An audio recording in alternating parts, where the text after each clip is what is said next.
Bismillahirrahmanirrahim. Assalamualaikum warahmatullahi wabarakatuh. Apa kabar sahabat Mimbar Hikmah Channel? Semoga kalian selalu ada dalam lindungan dan naungannya serta hidayah dan taufiknya. Selamat menyimak, semoga bermanfaat. Terima kasih atas kunjungannya. Jangan lupa sedekah like, subscribe, share dan komentarnya ya. Supaya Mimbar Hikmah Channel ini bisa berkembang dan dapat berkontribusi dalam dakwah Islam.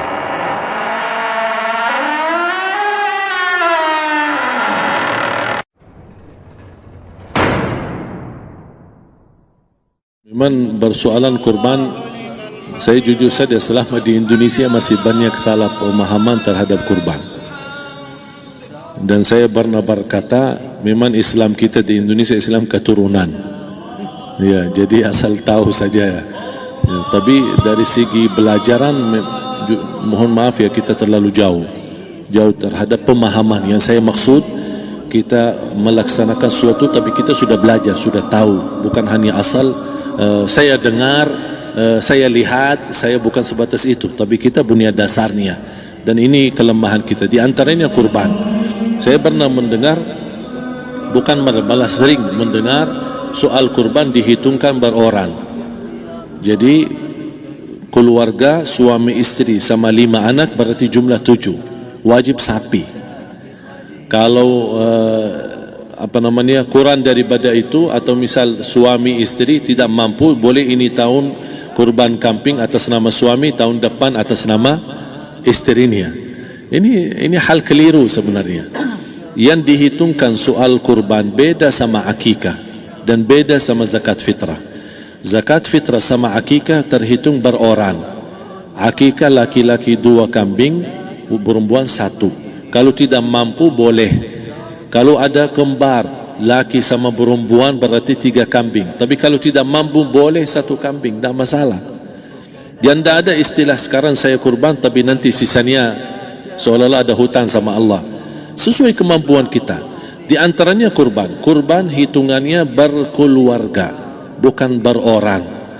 Buktinya Rasulullah SAW dan juga cerita Nabi Ibrahim. Ketika Nabi Ibrahim mau sembelih Nabi Ismail, Allah turunkan apa? Mengganti sembelihan Nabi Ismail dengan ekor kambing dari surga. Berapa ekor kambing? 1. Padahal Nabi Ibrahim punya istri 2 dan anak. Ada istri Siti Hajar dan Sarah. Kemudian anaknya Ismail dan Ishak. Berarti semuanya berapa? 5. Kenapa Allah tidak turunkan 5 ekor kambing? Karena hitungannya memang 1 keluarga. Yang kedua, Rasul sendiri sembelih 2 kambing. Pertama, Bismillah atas nama Muhammad dan keluarga Nabi Muhammad. Padahal kita tahu keluarga Nabi Muhammad SAW termasuk keluarga besar. 11 istri, belum lagi anaknya, laki-laki sama perempuan. Ada yang hidup maupun sudah mati, sudah termasuk semua. Yang hidup maupun mati. Yang kedua, Rasul sembelih sembelihan yang kedua atas namaku dan umatku. Umatnya berapa miliar? Cuma 1 ekor kambing. Kenapa Rasulullah SAW berkurban atas nama dirinya dan umatnya? Saya mengambil salah satu di sini tanda sayangnya Rasul kepada umatnya. Jadi saya selalu berkata, orang miskin yang tidak mampu berkurban seharusnya bangga di hari kurban, karena Rasul sudah kurbankan duluan atas nama dia. Jadi terima kasih ya Rasulullah, ingatkan kita. Yang kita tidak mampu, Rasul sudah. Bahkan kalau Rasul sudah kurban atas nama umatnya yang tidak mampu, berarti sudah terkabul. Kita aja belum tahu kabul atau tidak kalau kita berkurban. Tapi kalau Rasul sudah terjamin makbul. Oleh sebab itu hitungan kurban itu adalah 1 keluarga. Misal, bapa punya istri, punya anak. Itu kalau mampu sapi silahkan. Mampu 1000 sapi silahkan. Kalau soal kemampuan tidak ada masalah. Tapi kalau soal kewajiban, tidak ada wajib lebih daripada 1 ekor kambing. 1 ekor kambing. Misal, kalau bapa punya istri 4. Misal. Cuman ini misal. Ya. Istrinya 4. Setiap istri anaknya 10. Berarti jumlah berapa? Anak 40, istri 4, berarti 44, sama bapa 45. Wajib 1 ekor kambing saja, cukup untuk semua ini. Tapi kalau soal mampu, ya silahkan. Mau 1000 kambing boleh, mau 1000 sapi boleh. Tak ada yang melarang kalau soal kemampuan. Dan kalau kita mau sembelih, bismillah atas namaku dan keluarga. Tidak perlu bawa data-data nama keluarga. Jadi disebutkan tukang sembelih ini ada capek menunggu sambil sebutkan nama-nama. Tak perlu. Udah bismillah atas namaku dan keluarga. Termasuk kata atas namaku dan keluarga, termasuk orang tua yang sudah meninggal. Termasuk orang tua yang karena kita adalah hasil daripada orang tua. Itu sudah termasuk, tidak perlu kita sebutkan. Ada sebagian ulama membolehkan kalau kita mampu, mau khusus kambing atas nama orang tua, tidak masalah kalau kita mampu. Tapi kalau kita tidak mampu, itu sudah termasuk orang tua kita bersama keluarga besar kita. Ini salah satu kenikmatan, dan ini termasuk juga sedekah yang berguna bagi orang yang sudah meninggal di keluarga kita. Wallahu ta'ala alam. Dan juga masalah panitia, bisa kita mewakili. Kalau kita tidak mengerti sembelihannya dan tidak mengerti cara bagiannya. Tapi ada satu sunnah yang termasuk kehilangan sunnah ini, adalah banyak yang tidak mau makan dari hasil kurban. Padahal itu sunnah Rasul. Dari akikah boleh makan, dari kurban pun boleh makan. Bahkan sunnah SAW dibagi 3. Sepertiga pertama dihadiahkan. Maksudnya kata dihadiahkan kepada orang kaya. Misal tetangga saya tapi orang kaya, dia bukan miskin, tapi boleh saling hadiah. Karena inti daripada hadiah silaturrahim. Ada keluarga kita termasuk mampu, tapi saya kasih ini, alhamdulillah saya sembelih sapi. Barangkali dia tidak mampu, cuma sembelih kambing. Udah kita dapat daging kambing, dia dapat daging sapi. Tapi dengan niat hadiah, bukan sedekah, karena dia bukan orang miskin yang menerima sedekah. Yang sepertiga yang kedua adalah sedekah. Sedekah itu termasuk orang miskin. Yang ketiga, kita makan sendiri. Bahkan Rasulullah SAW selepas Idul Adha, beda sama Idul Fitri. Sebelum Idul Fitri dia makan kurma, meyakinkan batalan puasa. Tapi kalau Idul Adha tidak makan dan minum sebelum salat, kenapa? Bukan tak berarti tidak boleh. Tapi Rasulullah SAW ingin pertama pembukaannya, buka sarapannya atau makan di pagi harinya selepas Idul Adha adalah dari hasil sembelihan kambing itu atau dari kurban.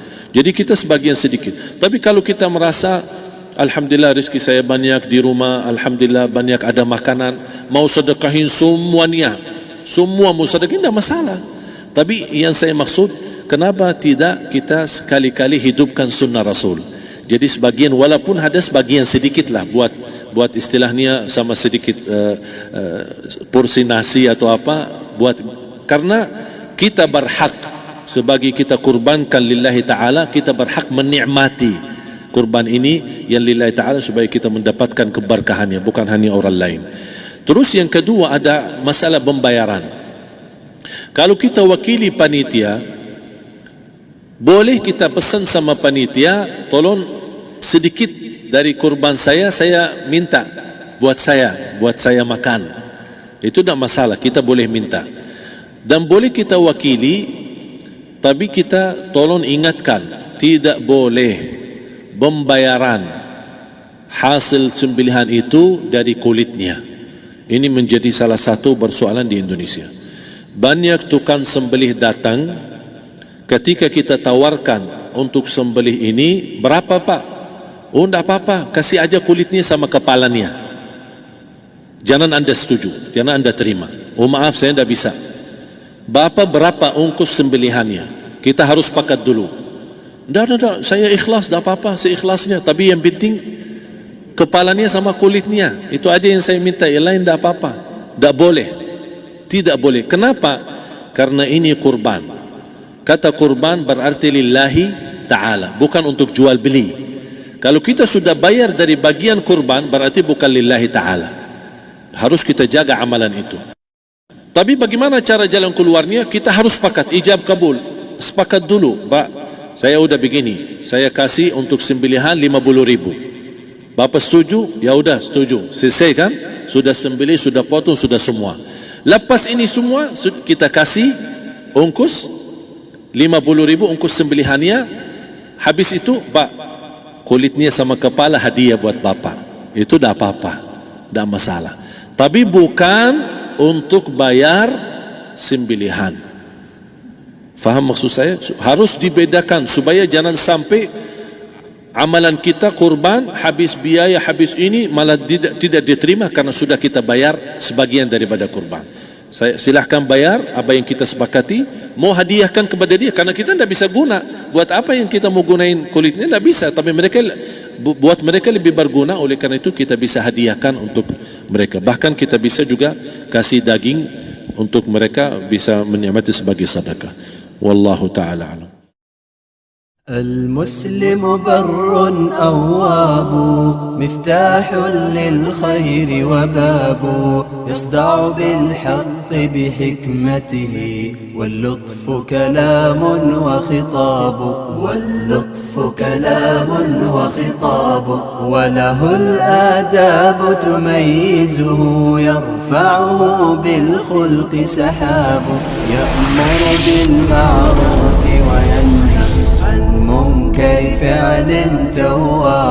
عن منكر فعل تواب إن أذن لبى في شوق لله يؤرقه حساب